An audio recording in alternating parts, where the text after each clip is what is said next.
ইতিহাস ঐতিহ্য মিঠাপুকুরে গড়ের মাথা থেকে একটু সামনে গেলে হাতের বাঁ পাশে দেখতে পারবেন লাল রঙের একটা মসজিদ, আমফুর চৌকি মসজিদ। প্রত্নতত্ত্ব অধিদপ্তরের তথ্য মতে এটির বয়স প্রায় 212 বছর, আর স্থানীয়দের মধ্যে এর বয়স আরো বেশি। কিন্তু বলে এটা 700 থেকে 800 বছর বয়স।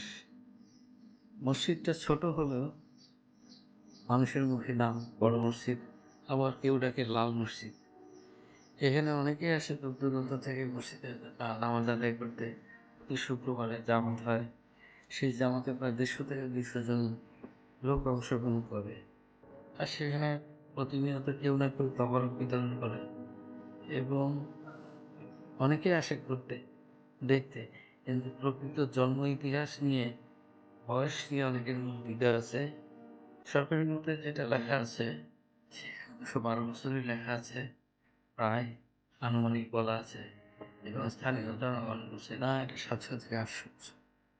যেটাই হোক, এটা হচ্ছে আমাদের বাংলাদেশের কৃষ্টি, যেটা প্রত্নতাত্ত্বিক অধিদপ্তর এর মাধ্যমে এটি দেখাশোনা করা হচ্ছে এবং একটা লোক আছে এখানে দেখছে। মসজিদের যে আকার আকৃতি আছে তা দেখে মনে হয় এটি মোগল আমলেরই তৈরি, এবং কিছু কাজ করা হয়েছে দেখে, পরিচর্যা হয় দেখে এখন মসজিদটি টিকে আছে। এলাকার মানুষ প্রতিনিয়ত এখানে আসে, দূর দূরান্ত থেকে অনেকে আসে। সময় পেলে আপনারা হয়তো এসে দেখে যেতে পারবেন। 200 বা 700 বছর যাই হোক মসজিদটি।